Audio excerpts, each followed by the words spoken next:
আসসালামু আলাইকুম। Hello everyone, সবাই কেমন আছেন? আশা করি সবাই অনেক ভালো আছেন।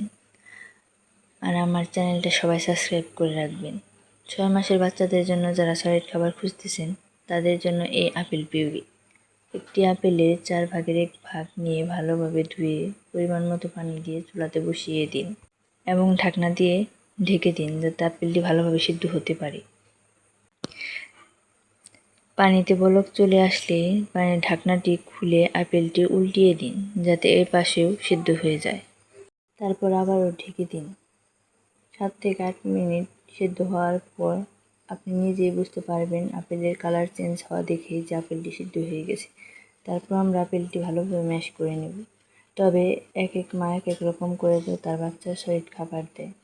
আমি আমার বাচ্চার জন্য এইভাবেই আপেল পিউরি করি বা সলিড খাবার দেওয়া শুরু করেছি।